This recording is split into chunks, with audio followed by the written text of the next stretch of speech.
Ahoy there, Captain Cricket here again in the beautiful Pacific Northwest. Just out here enjoying the Seattle skyline on this beautiful Talaria 44 built by Hinckley Yachts. Let's go on site and check it out.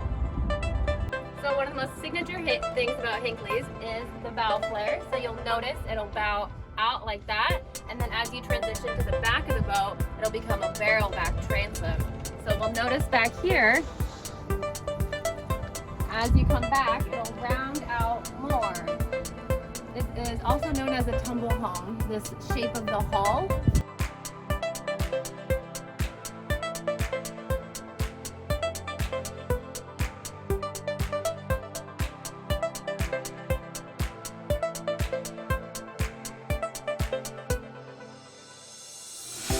So these fenders, you can get them at PYI Seattle. They are the Fender Techs. They are super light, super durable. You can either take the cover off, wash it, or even collapse it, store it away, blow it up really easily whenever you're ready to use it.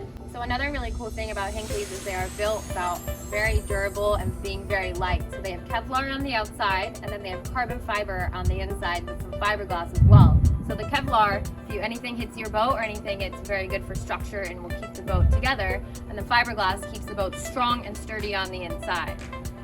And now we're gonna go aboard. So here we are on board with the Captain Keith, and he is gonna tell us a little bit about these amazing and one-of-a-kind jets. Okay, well, we're going to start with the engines, which are twin Yanmar 440 horsepower turbo diesels through marine gears driving Hamilton jets. Basically, the Hamilton jets are gigantic water pumps to thrust the vessel forward or any direction you want. They're controlled by a jet stick, which was developed and engineered and invented by the Hinckley company, which we're going to show you how it works a little bit later. But this package allows the boat to do about 27 knots full bore and go pretty much in any direction you want for parking and maneuvering. Alrighty, well let's take it out for a spin.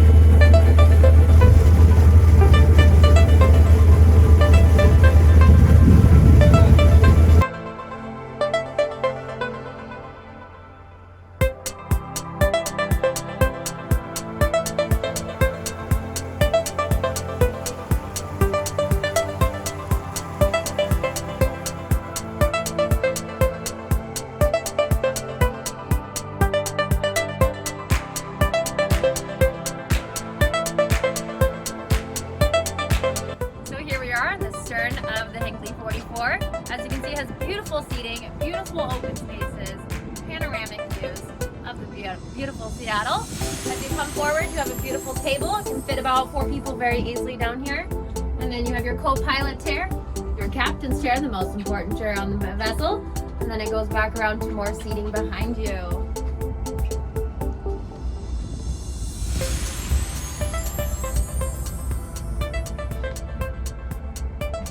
Down below and check that out.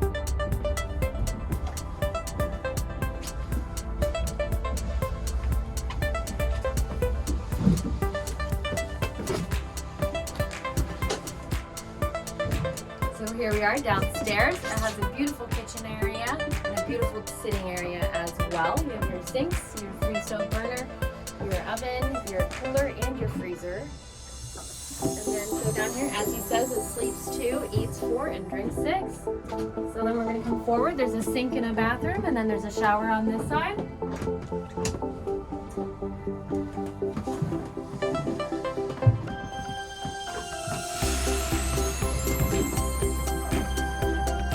So here we are in the master bedroom. It is a queen size bed. You have your closets on either side, an extra door into the bathroom as well, and then you have your additional storage. You got your hatch up top, and then you got your ambient light too. And now let's go check out the control panel up top. Here we are back with the Captain Keith, and he is going to talk a little bit about the control panel. So the control panel is pretty simple. We had it upgraded since this boat was actually built in 2001. So it's a pretty old boat in reality, but we put a new electronics in it. What's mostly used is the chart plotter. And with the chart plotter, we can zoom in and out.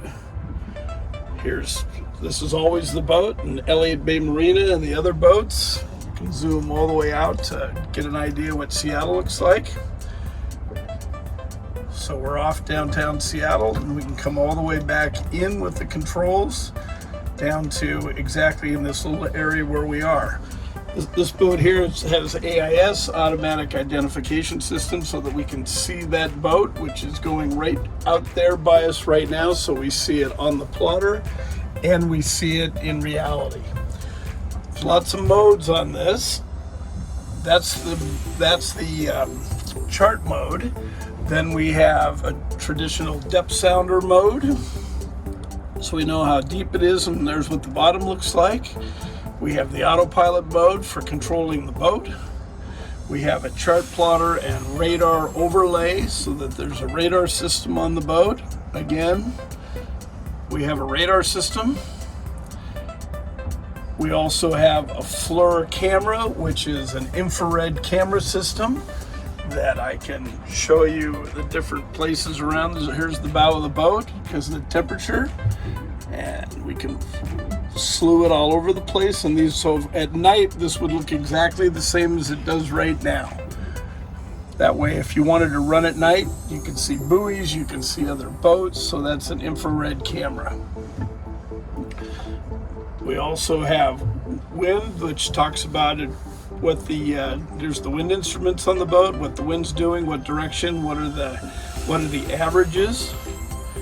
We have media, which is very important, which I didn't turn on, but that's the stereo system for the boat, and all types of different modes that you can operate. But mostly we use the navigation system, the charts, because that's the one that really works the most.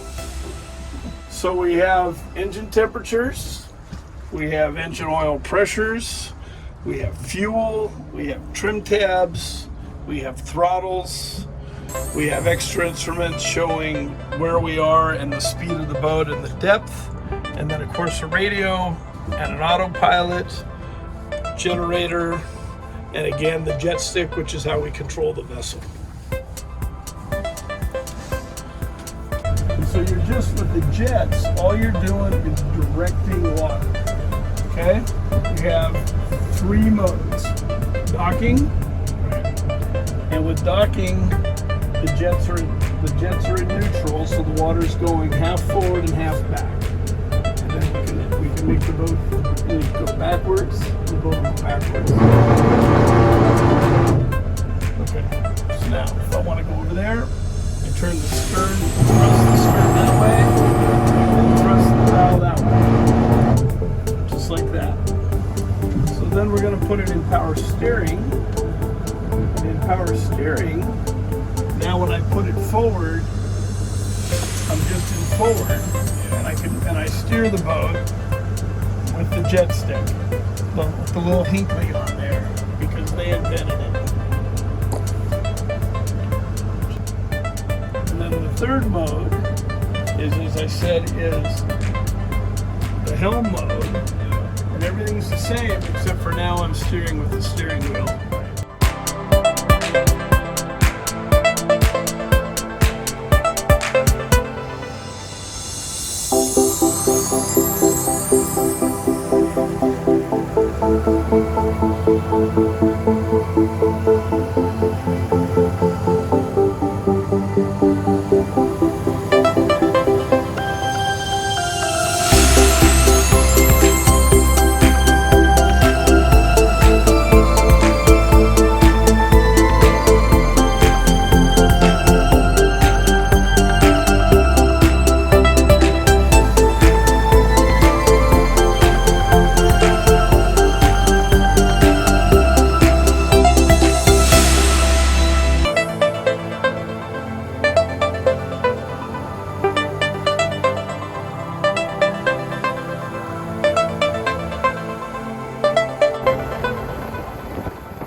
handrails?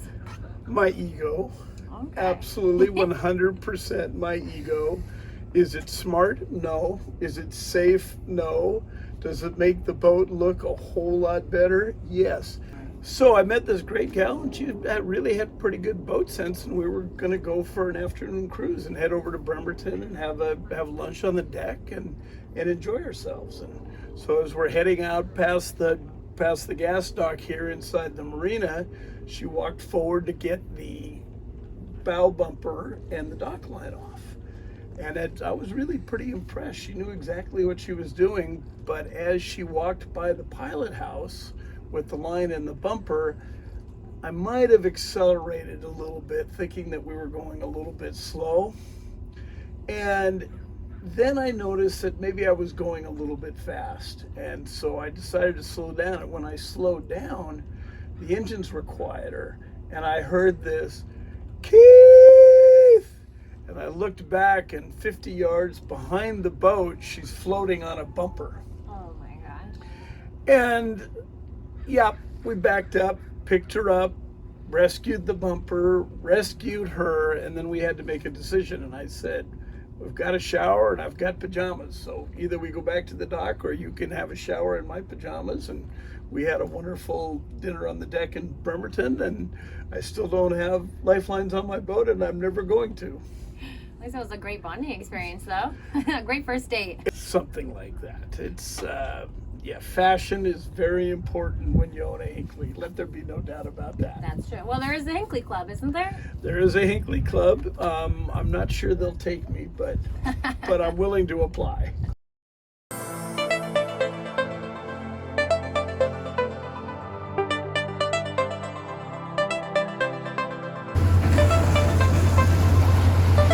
Thank you so much for joining me today, once again in the beautiful Pacific Northwest. If there's any boats out here you want me to see, make sure you comment and like below.